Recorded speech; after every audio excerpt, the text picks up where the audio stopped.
अहिल्याबाई होळकर महोदया त्रिशतजन्म वार्षिक्यां निमित्तम् आयोजितम् एकदिवसीय राष्ट्रीय सम्मेलने उपस्थितान् सर्व पंडितान् महानान् महतान् अहं वैद्य प्रवीण साहब शल्य चिकित्सक सश्रमम। My topic is Devi Ahilyabai Holkar एका महान राजनीतिक प्रशासिका। अहिल्याबाई होळकरस्य शासन आरंभः सहस्र एकम तिशततम शतषष्टितमे वर्षाभवत्। पति मल्हारराव होळकरस्य निधनानन्तरं सा मालवा प्रदेशे होळकर साम्राज्य का शासिका अभवत्। अहिल्याबाई एकम न्यायप्रियांच्या शासिकांच्या आसीत् या धर्म शिक्षा वाणिज्यांच्या प्रवर्ते तस्य शासनं सुमारे 300 वर्षपर्यंत स्थापित प्राप्त। अहिल्याबाई होळकरस्य शासनकाल एक सुवर्णकाल इव स्मर्यते। सा केवलं वीरप्रसूर न अपितु एक दूरदर्शिनी नायिका अपि आसीत्। प्रमुखानि कार्याणि तस्य शासनकाले सम्पन्नानि। धार्मिक संस्थानां पुनर्निर्माणम्। अहिल्याबाई अनेकां तीर्थस्थलानां पुनर्निर्माणं कृतवती। उदाहरणार्थं काशी विश्वनाथ मंदिरं, सोमनाथ मंदिरं, रामेश्वरं, द्वारका, गया, मथुरा इत्यादिषु मंदिराणि। सा वाराणस्यां गंगाघाटस्य अहिल्याघाट निर्माणम् अपि करोति। न्यायप्रियं शासनं अहिल्याबाई स्वयं न्यायं ददाति स्म। नित्य प्रातःकाले जनानां समस्यां शृणोति स्म। कठोराणां दण्डानां विना सा न्याय स्थापनं कर्तुं प्रयत्नः। वाणिज्यस्य प्रोत्साहनं, व्यापारिणां सुरक्षितं वातावरणं प्राप्नुवन्तं मार्गापुरीणां च निर्मातां, येन व्यापारः सुगमः अभवत्। समाजसेवा, अन्नक्षेत्राणि, धर्मशाला, जलस्तोत्रा कुण्डानि च सर्वत्र स्थापितानि।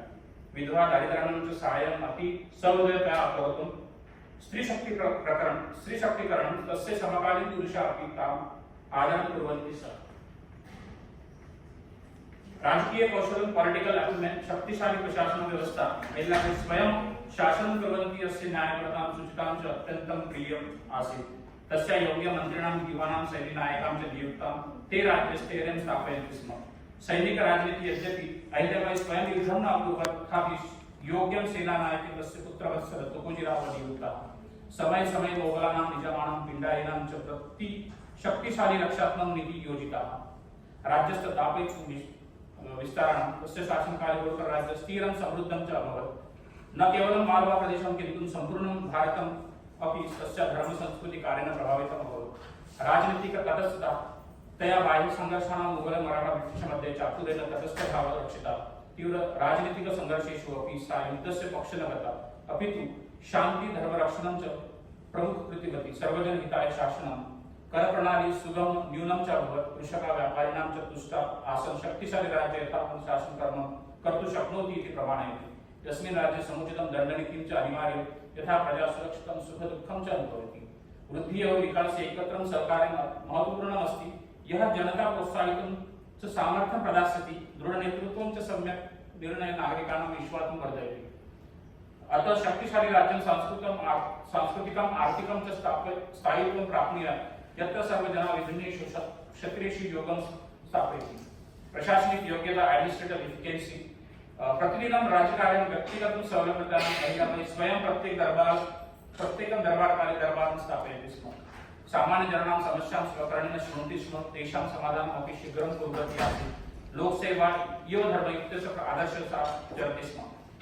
सुशिक्षितम् उत्तरदायित्वम्, अधिलेखाधिकारी परिषद, कुशलानां दिवान्, प्रधानमन्त्रिणां, लेखकरक्षकाणां, सैनिकनायके च नियुक्तवती।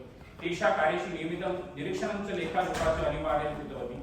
राज्यस्य वित्तीय व्यवस्था, करनीति च करा न्यूनं यथोचितं च आसन्। कृषक व्यापारिणां च तेन सन्तुष्टाः। भूराजस्व व्यवस्था स्पष्टा, भ्रष्टाचारशून्यं च आसीत्। राजकोष सुदृढः। न्यायव्यवस्था, स्वशासनं न्यायमूलकं च अहिल्यादेवी न्यायदानं कुर्वन्ती आसीत्। प्राचीन धर्मशास्त्राणि राजा धर्मस्य प्रतिपालिका इति भावः तस्य शासनस्य मूलम्। सार्वजनिक निर्माण कार्याणि, मार्गाः, सरांशी, धरण्यानि, कूपां, धर्मशालां च सर्वत्र निर्मिताः। यातायात, जलसंग्रहं च सुव्यवस्थितम् अभवत्। धार्मिक सहिष्णुता, संस्कृति संरक्षणम्, अहिल्याबाई सर्वधर्मान् समादरति। सा न केवलं हिन्दुधर्माणि अपि बौद्धधर्मस्थलेषु, जैनस्थलेषु अपि दानं कृतवती। विद्वान्, पंडिताः, शिल्पिनां च रक्षणं लब्धवत्। राजकोषस्य सुनियोजनं, fiscal management was the very modern technique of that era. प्रशस्त करसंग्रह प्रणाली टॅक्स सिस्टीम अहिल्याबाई एका सरल न्यायसंगतांच्या करव्यवस्था स्थापय कृषकांना कृती करा न्यूना अस्ति सब विशेषतः अकाली कालेषु व्यापारभ्य अपेक्षा अधिकं दत्तव्यं न तेन वाणिज्यं प्रोत्साहनं जातं राजव्यय विवेकपूर्णं च विनियोगयुक्तं राजकोषात् व्ययं केवलं जनकल्याणाय धार्मिक कार्याय च विलासवस्तूनां राजसी जीवनशैल्यस्य अनावश्यक व्ययं न अकरोत् मंदिराणां सरांसानां मार्गाणां धर्मशालां च निर्माणं धनं विन्यस्तं संकट प्रबंधाय कोष संग्रह इमर्जेंसी रिजर्व्स अहिल्याबाई संकटकालाय अकाल युद्ध व्याधया विशेष कोशं रक्षितवती अकाल समये राजकोषात् अन्नदानम् आर्थिक साहाय्यं च तत्क्षणं दत्तम् राजस्व नियन्त्रणं भ्रष्टाचार रहितं व्यवस्थापनम् अहिल्याबाई राजकोषस्य व्यवस्थायां नियमित निरीक्षणं कुर्वन्ती आसीत् कोषाध्यक्षा लेखाधिकारिणां च उत्तरदायित्वेन कार्यं कुर्वन्ति स्म भ्रष्टाचारे शून्य सहनशीलतां झीरो टॉलरेंस दत्तवती